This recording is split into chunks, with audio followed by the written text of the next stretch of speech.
Dios los bendiga, amados hermanos y hermanas de la Iglesia Filadelfia, allá en el estado de Puebla, en el Distrito Sur Pacífico, y donde saludamos a nuestros amigos, los pastores Mario Román Berainstein, y también saludamos a la pastora Elizabeth Morales López y al pastor Natanael Román Morales. Les agradecemos mucho por la invitación y la oportunidad de compartir con ustedes un tiempo de vida en la palabra del Señor con el tema de las naciones en el plan redentor de Dios.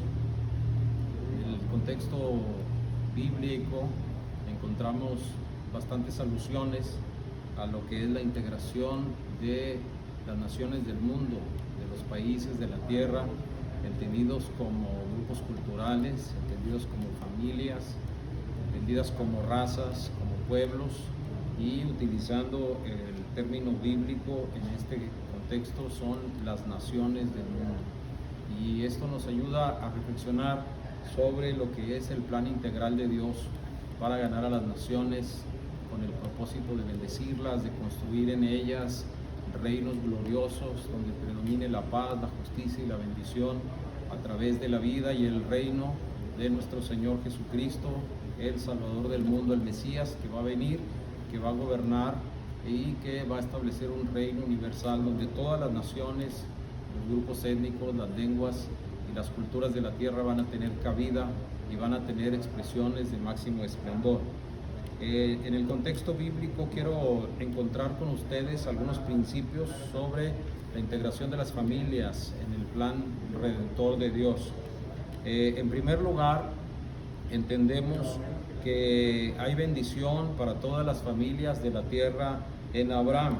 Eso está en Génesis capítulo 12, versículo 3, donde Dios le dice a Abraham: bendeciré a los que te bendijeren y a los que te maldijeren maldeciré, y serán benditas en ti todas las familias de la tierra. Y cuando estaba hablando al padre de la fe en este momento, estaba hablándole a un hombre que tiene una esposa que han salido con un sobrino de la tierra de Ur de los Caldeos hacia una tierra desconocida que Dios le dice que se la va a mostrar en el camino. Y cuando este hombre sale, Dios le da esta palabra de bendición. Y a un hombre que parece que al morir él y su esposa se va a acabar su familia, Dios le promete bendición, no solamente para él, sino le promete que van a ser en él benditas todas las familias de la tierra. En este momento la bendición incluye el concepto de familias, pero luego encontramos en 26:4 ya el concepto de bendición a todas las naciones de la tierra, y específicamente dice que es a través de la simiente de Abraham.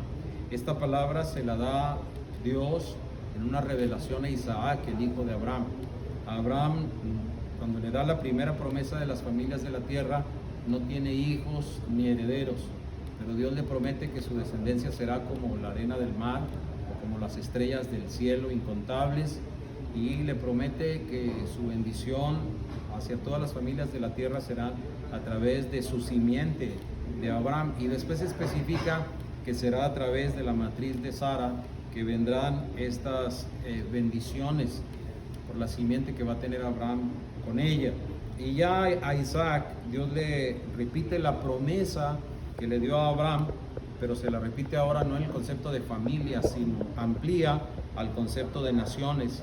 Dice: multiplicaré tu descendencia como las estrellas del cielo, y daré a tu descendencia todas estas tierras, y todas las naciones de la tierra serán benditas en tu simiente. Y entonces ya establece allí una línea genealógica y establece una línea de la raza de los hebreos a través de Isaac, el hijo de Abraham, y entonces se confirma la promesa. Pero aquí ya se menciona el concepto naciones. En el hebreo concepto naciones se usa goyim para hablar de cualquier país o cualquier grupo étnico diferente. Y aquí se habla de las naciones que van a ser benditas o bendecidas en la simiente de Abraham. Y habla de que sigue la simiente de Abraham, habla de la bendición a la descendencia, de la multiplicación a la descendencia, y lógicamente también de la multiplicación de las bendiciones a todas las naciones que sean impactadas por la labor que va a realizar la descendencia de Abraham, y específicamente dice a la simiente. Y Pablo nos explica en Gálatas y en Romanos que la simiente de Abraham es Cristo, es el pueblo de Israel, es la nación santa, santificada, es la línea de David, y finalmente termina en la persona del Señor Jesucristo. Y así, de esa manera, el mensaje del Señor Jesucristo y la persona y la obra del Salvador llegan a todas las naciones de la tierra, y lo que hacen es bendecir a todas las personas de todas las naciones que están incluidas en esta fe de la multiplicación, de la bendición a través de la simiente de Abraham. En tercer lugar, encontramos la bendición a todas las naciones de la tierra en la profecía mesiánica. Ya en los patriarcas se confirma vez tras vez la bendición a las naciones, pero los profetas explican que va a venir una persona a la que llaman el Mesías, el ungido de Dios, que en el Nuevo Testamento se le llama el Cristo, y que este Cristo va a establecer un reino en el cual van a ser benditas todas las naciones de la tierra. Y el profeta Isaías, específicamente en el capítulo 42, dice: he aquí mi siervo, yo le sostendré, mi escogido, en quien mi alma tiene contentamiento, he puesto sobre él mi espíritu, él traerá justicia a las naciones. Entonces nosotros podemos entender por los capítulos de los evangelios donde se habla del bautismo del Señor Jesucristo por medio de Juan, que cuando él sale de las aguas, precisamente estas palabras utilizadas por el profeta se cumplen en la persona del Señor. Dice que desciende del cielo el Espíritu Santo en forma de paloma y posa sobre el Señor Jesucristo, y estas palabras de Isaías se oyen pero desde una voz del cielo. Ya no es Dios hablando a través de un profeta, sino es la misma voz desde el cielo que le dice al ungido, al Mesías: este es mi Hijo amado, o tú eres mi Hijo amado, en quien tengo complacencia. Y entonces aquí en Isaías dice que es el siervo de Jehová. En el Nuevo Testamento se dice que es el Hijo amado de Dios. El asunto que dice la Biblia que Dios lo va a sostener, que Dios lo ha escogido, lo ha ungido, que en él el alma de Dios tiene contentamiento, que sobre él ha puesto Dios su espíritu con un propósito específico. Dice: él traerá justicia a las naciones. No gritará, no alzará su voz, no la hará oír en las calles, no quebrará la caña cascada, ni apagará el pábilo que humeare. Por medio de la verdad traerá justicia, no se cansará ni desmayará hasta que establezca en la tierra justicia, y las costas esperarán en él. Así dice Jehová, Dios, creador de los cielos y el que los despliega, el que extiende la tierra y sus productos, el que da aliento al pueblo que mora sobre ella y espíritu a los que por ella andan. Yo, Jehová, te he llamado en justicia y te sostendré por la mano, te guardaré y te pondré por pacto al pueblo, por luz de las naciones, para que abras los ojos de los ciegos, para que saques de la cárcel a los presos y de las casas de prisión a los que moran en tinieblas. Y aquí refiere la bendición de Dios a las naciones en la persona del Hijo de Dios, del siervo de Dios o del ungido de Dios, y utiliza el principio de la verdad y de la justicia para las naciones que andan en tinieblas. Es decir, las tinieblas aquí representan la ignorancia, representan la privación de luz, y por lo tanto la privación del conocimiento, y por lo tanto la privación de la justicia. Y entonces se habla de naciones en la tierra, en el mundo, que es precisamente lo que estamos viendo hoy en día en todo el orbe. Es la violencia, es la injusticia, es las tinieblas cerniéndose sobre las naciones de la tierra y la gente padeciendo. Pero cuando aparece el Hijo de Dios aparece como luz de las naciones, que dice aquí el texto bíblico, dice: te pondré por pacto al pueblo, y esto se refiere al pueblo de Israel, pero luego dice por luz de las naciones. Y es que el propósito de Dios a través de la simiente de Israel era que Israel fuera luz de las naciones, que Israel se convirtiera en la luz del mundo, que su testimonio invitara a las naciones a buscar a Dios, que su testimonio y su vida y su moral y su ética y su verdad y su fidelidad a Dios incitaran al mundo a buscar algo superior, una revelación divina mayor. Pero la verdad es que eso se iba a cumplir estrictamente a través de la persona del Mesías. Y entonces el texto habla de señales que nos van a ayudar a identificar a este Mesías, a este siervo de Dios, a este Hijo de Dios que va a dar luz a las naciones. Y entonces dice que cuando Él venga va a abrir los ojos de los ciegos, va a sacar a los presos de la cárcel y va a sacar de la prisión a los que moran en tinieblas. Y es precisamente eso lo que hizo Jesús. Abrir los ojos a los ciegos quiere decir iluminación, quiere decir alumbramiento para poder ver, quiere decir encender la luz para que se desaparezcan las tinieblas. Y cuando habla de casas de prisión y los que moran en tinieblas, habla de lugares oscuros donde la gente no puede hacer nada, la gente está impedida de salir a la luz, está impedida de ver la gloria de Dios, está impedida de ver la revelación de Dios. Pero Jesucristo es la luz del mundo. Jesucristo trae luz a las naciones y su mensaje, pero no solamente su mensaje, su persona alumbra la vida, porque Jesús trae el verdadero conocimiento de Dios. Dice, he puesto sobre él mi espíritu. Y ustedes saben que cuando Jesús sale del agua, el espíritu desciende sobre él en forma de paloma y posa sobre él, dice el texto bíblico. No solamente que viene y se va, sino reposa sobre él. Luego los textos evangélicos dicen que el Espíritu lleva al desierto a Jesús para ser tentado por el diablo. Luego los mismos textos evangélicos dicen que Jesús sale en el poder del Espíritu del desierto y va a predicar a Galilea, a Nazaret, se va a Judea, invade todo Israel con un mensaje que alumbra. Y los pueblos que estaban en tinieblas vieron gran luz. Y por la persona del Señor Jesucristo se iluminaron todas las costas de Israel. Dice aquí que se iluminaron los pueblos y las aldeas y las ciudades. Y entonces en la profecía está bien claro que esta luz a las naciones vendrá a través del Señor Jesucristo.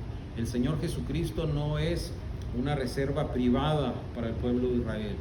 Es israelita de nacimiento, es israelita según la carne, pero es el Salvador que alumbra a las naciones.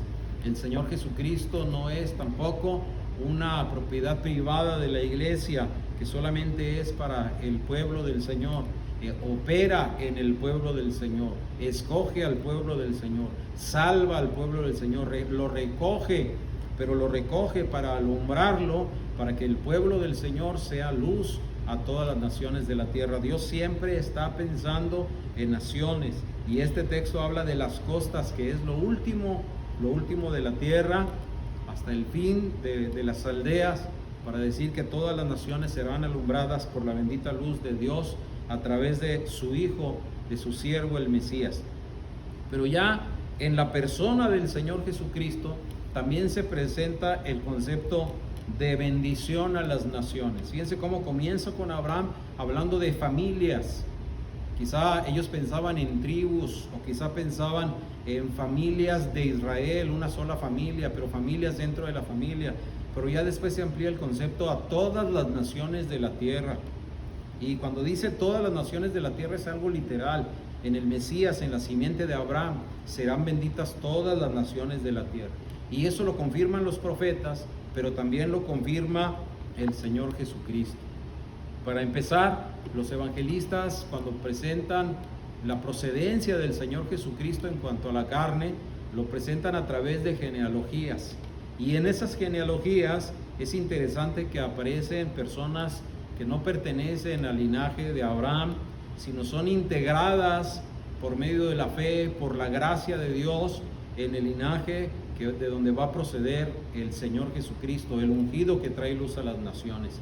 Y allí encontramos a personas muy interesantes, como por ejemplo Rahab, la ramera. Allí encontramos personas muy interesantes como Ruth, la moabita. Encontramos personas que tenían maldición sobre su vida, como ellas dos, que Rahab pertenecía a la nación de Jericó, o al país, o al estado de Jericó, donde había un anatema sobre ellos. Era una nación que estaba a punto de ser destruida, que tenía un decreto de destrucción, que no se debían perdonar vidas a las personas que habitaban en ese lugar.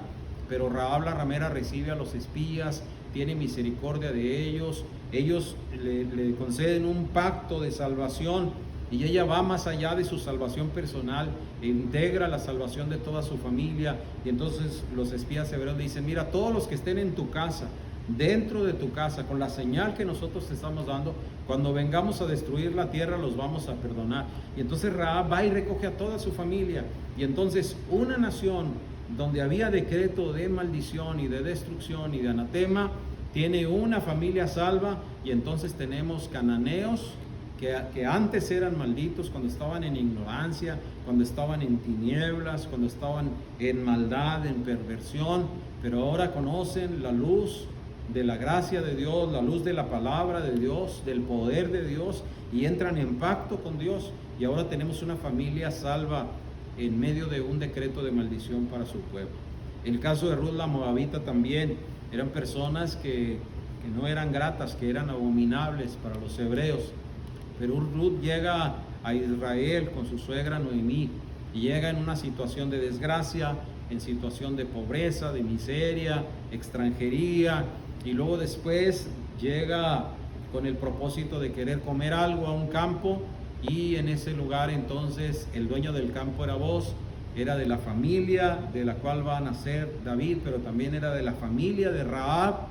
Y entonces él tiene misericordia de esa mujer extranjera, y ahora tenemos una moabita extranjera de otra nación, dentro de la nación del pacto, y aparece en la línea del Mesías. Y esto nos habla de cómo la bendición de Dios para todas las familias de la tierra está presentada en el Mesías desde antes, mucho antes de su concepción y de su venida al mundo, pero la integran para relacionar que esa gracia tiene que ver con la promesa de Dios al Mesías, que es la simiente de Abraham.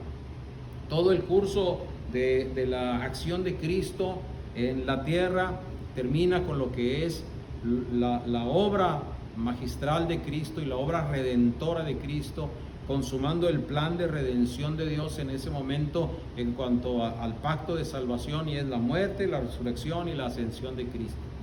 Cuando Cristo resucita, expresa estas palabras en Mateo 28:18. Dice: y Jesús se acercó y les habló diciendo: toda potestad me es dada en el cielo y en la tierra. Por tanto, id y haced discípulos a todas las naciones, bautizándolos en el nombre del Padre y del Hijo y del Espíritu Santo, enseñándoles que guarden todas las cosas que os he mandado. Y aquí yo estoy con vosotros todos los días hasta el fin del mundo. Y termina diciendo: amén. Esto está en el Evangelio de Mateo, y es el final discurso que Cristo da a sus discípulos, y les encarga que vayan y hagan discípulos a todas las naciones. Allí está incluido el concepto naciones, no solamente naciones, sino todas las naciones. No hay nación a la que Dios no ame, no hay nación a la que Dios no quiera llegar. No existe una raza, una cultura, una lengua en la cual Dios no quiera que se llegue a ella y se le predica el evangelio de la gracia. Y Jesús no quiere que en ninguna de las naciones del mundo se ausente la obra de la iglesia discipulándole a la gente. Dice: vayan y hagan discípulos a todas las naciones. Va más allá del concepto de Marcos, que es predicar o anunciar o proclamar. Aquí Jesús utiliza el verbo discipular para decir que Cristo quiere que vayamos a las naciones, que Cristo quiere que convivamos con las naciones, que Cristo quiere que nos sentemos con ellos, que platiquemos con ellos, que entremos en un contacto no solamente de un momento de predicación, sino de un proceso de discipulado. ¿Hasta qué nivel? Dice: enséñenle todas las cosas que los he mandado. Y los mandamientos de Cristo no se enseñan así de golpe, requieren un proceso, una comunión de vida, un tiempo prolongado, para decir que el evangelio de la gracia y de la luz de Dios y el plan redentor de Dios debe llegar a todas las naciones, de manera que la gente aprenda, la gente sea transformada por el discipulado, la gente tenga un encuentro con Dios y la gente se arrepienta de sus malos caminos y busque a Dios. Y dice que los tenemos que bautizar. Y entonces se refiere a un ministerio muy integral: enseñanza, discipulado, bautismo.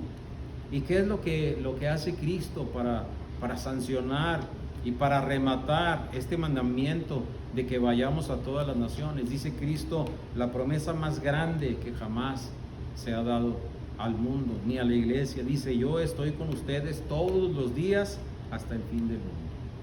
Entonces, ¿por qué es importante que nosotros pensemos nacionalmente o internacionalmente o mundialmente, multiétnicamente, cuando pensamos nosotros en las misiones?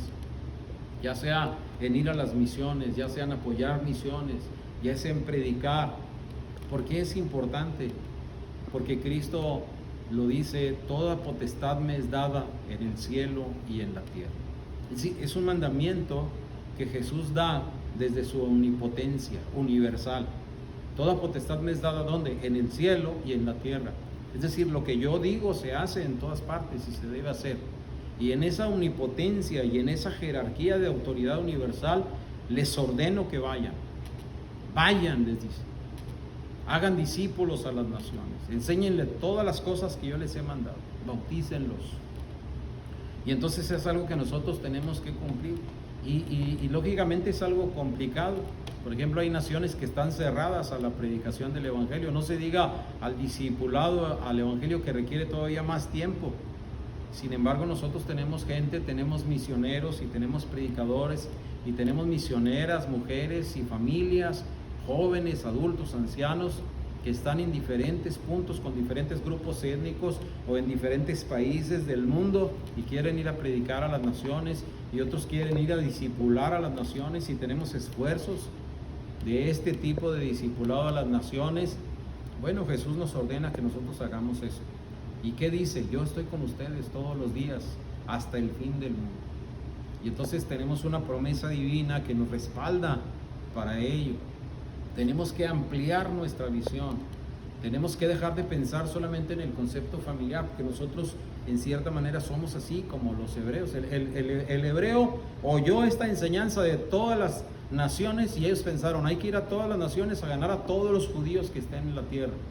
Hasta que unos de Cirene y de Chipre empezaron a predicar el evangelio a los gentiles, y eso por inspiración o por impulso del Espíritu Santo, y eso pegó muy duro en la iglesia apostólica, porque no sabían cómo manejar. Si Jesús ya les había dado la orden de todas las naciones, ¿por qué a ellos les pega tan duro que se predique a los gentiles? ¿Y por qué tienen que hacer un proceso de reconocimiento? Si Cristo ya se lo había dicho. Bueno, porque para ellos todas las naciones eran los hebreos que estén en todo el mundo.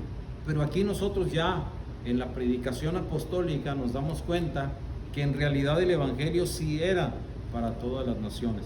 Y entonces nosotros nos damos cuenta que también hay bendición a las naciones en la doctrina y la historia y la teología de los apóstoles. Por ejemplo, el Pentecostés es un Pentecostés que anuncia a la predicación del reino de Dios en todas las naciones. Y es una mecha que se prende y que va siguiendo, encendiéndole la pólvora a personas que vienen desde los diferentes países y naciones del mundo. Dice Lucas, que Lucas es el evangelista internacional de las naciones. Dice en Hechos 2:5, moraban entonces en Jerusalén judíos, varones piadosos de todas las naciones bajo el cielo. Vean aquí, de todas las naciones bajo el cielo estaban en Jerusalén judíos. ¿Qué estaban haciendo? Celebrando sus fiestas y adorando a Dios y reconociendo que son el pueblo de Dios, que son el linaje de Abraham. Pero dice Lucas que venían de todas las naciones bajo el cielo. Y cuando vino el estruendo, se juntó la multitud y estaban confusos, porque cada uno les oía hablar en su propia lengua. Y estaban atónitos y maravillados, diciendo, mirad, ¿no son galileos todos estos que hablan? ¿Cómo pues les oímos nosotros hablar cada uno en nuestra lengua en la que hemos nacido? Y luego empieza a hablar Lucas, partos, medos, elamitas, los que habitamos en Mesopotamia, en Judea, en Capadocia, en el Ponto y en Asia, en Frigia y en Panfilia, en Egipto y en las regiones de África, más allá de Cirene, y romanos aquí residentes, tanto judíos como prosélitos, cretenses y árabes, les oímos hablar en nuestras lenguas las maravillas de Dios. ¿Qué pasó en Pentecostés? Cuando vino la presencia del Espíritu Santo arrasadora, invadiendo el lugar donde estaban los reunidos ahí como 120, y que se les aparecieron lenguas como de fuego en las cabezas de cada uno de ellos, y que fueron todos llenos del Espíritu Santo y comenzaron a hablar en otras lenguas según el Espíritu daba que hablen. Parece ser que las personas empezaron a salir de donde estaban reunidos y empezaron a caminar entre las multitudes, y las multitudes podían oír a personas que hablaban en sus idiomas. Había gente de Europa, había gente de Asia, había gente de África. Por lo menos estos 3 continentes están mencionados allí. Y entonces Lucas dice que la gente decía: estos son galileos, estos son del pueblo de aquí, solo saben hablar el idioma que aquí se habla, el arameo. Pero ¿cómo es posible que nosotros los oigamos hablar en las naciones, en las lenguas de las naciones de las cuales venimos? Y no solamente identificaban la lengua, pero identificaban el mensaje. Dice: les oímos hablar en nuestras lenguas las maravillas de Dios. Entonces las personas que iban hablando en lenguas iban predicando el evangelio, iban hablando en lenguas. Para ellos no sabían qué decían, pero la gente que los oía escuchaba el mensaje de las maravillas que Dios tenía. Y así el mensaje de Dios, de las maravillas de Dios, de la gracia de Dios, de la redención de Dios, se habló en todos los idiomas que estaban allí presentes. Entonces estas personas, cuando regresan a sus naciones, llevan el mensaje del evangelio a los judíos a donde ellos van, o a las familias, y comparten su experiencia y comparten su expresión de fe que tuvieron ese día, porque Pedro les predicó, y dice que ese día recibieron a Cristo y se bautizaron como 3,000 personas en ese acontecimiento. Entonces, ¿qué quiere decir? Pues que las personas que regresaban a sus lugares, como el etíope que evangeliza a Felipe, regresa a su casa, a sus labores, y lleva un testimonio vivo de la gracia de Dios. Y entonces se lleva la luz, no solamente ya la luz de la ley de Moisés o de los profetas, pero ahora lleva la luz del evangelio de Cristo, que habla de las maravillas de Dios, a compartir, y se empiezan a encender luces y focos y lumbres en todas las naciones, y las naciones se iluminan con el poder de la gracia de Dios.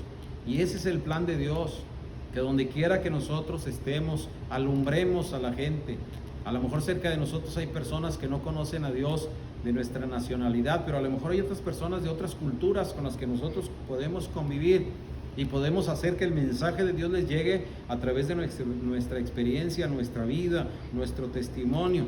Pero también podemos impulsar la obra misionera para que el evangelio llegue a otras naciones. El plan de Dios en la consumación del evangelio redentor a las naciones está presentado en el libro de Apocalipsis, y lo presenta magistralmente el apóstol Juan, cuando ya de plano se refiere a todas las naciones del mundo bajo la luz del Señor Jesucristo, en el reino de Dios en todo su esplendor. Y así aparece el plan de Dios a las naciones en la escatología. Apocalipsis 21-24 dice: y las naciones que hubieren sido salvas andarán a la luz de ella, y los reyes de la tierra traerán su gloria y honor a ella. Sus puertas nunca serán cerradas de día, pues allí no habrá noche, y llevarán la gloria y la honra de las naciones a ella. Y habla ya de la consumación del reino de Dios, y habla ya del descenso de la nueva Jerusalén, ya con Cristo como su lumbrera. Ya no se necesitará la luz del sol en el día, ni la luz de la luna en la noche, porque el Señor Jesucristo, el Cordero, será su luz, y andará en medio de ella y los alumbrará. Y esta ciudad, Jerusalén, será algo como suspendido en el cielo glorioso, donde se alumbrarán todas las naciones. Y dice que las naciones que hubieren sido salvas andarán a la luz de ella. Es como un sol la nueva Jerusalén, la luz de Cristo, que dijo: yo soy la luz del mundo. La luz de la iglesia redimida y del pueblo de Israel, que Cristo dijo: ustedes son la luz del mundo. Todos esos factores de luz luminosos alumbrarán la tierra, y habrá naciones que van a ser salvas aquí. Ya en el capítulo 4 y 5 dice que había gente de todos los pueblos y naciones y reinos que van a adorar al Creador, al que está sentado en el trono y al Cordero. Pero aquí dice que habrá naciones salvas que andarán a su luz y que traerán la gloria de ella a la Nueva Jerusalén para honrar al Salvador, al Cordero de Dios que quita el pecado del mundo y que es la luz del mundo. Así que esto tiene un buen fin y los invito para que pensemos y sembremos y vivamos con esperanza de que el plan redentor de Dios a las naciones se va a cumplir. Y se va a cumplir y nosotros vamos a ser parte de ello. Y se va a cumplir y ahí estamos nosotros. Y ahí está nuestra oración.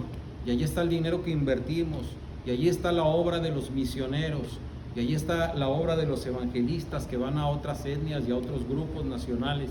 Ahí estará nuestra obra, nuestra palabra, nuestra experiencia, nuestro testimonio, nuestra inversión. Porque nosotros creemos que el plan de Dios para redención y para salvación es para todas las naciones. Así que oramos que el Señor Jesucristo use a su iglesia, use a su pueblo, los use a ustedes y me use a mí para seguir siendo personas que tienen una visión redentora, como es la visión de Dios, pero pensando más allá de nuestras fronteras, más allá de nuestras líneas raciales, de manera internacional.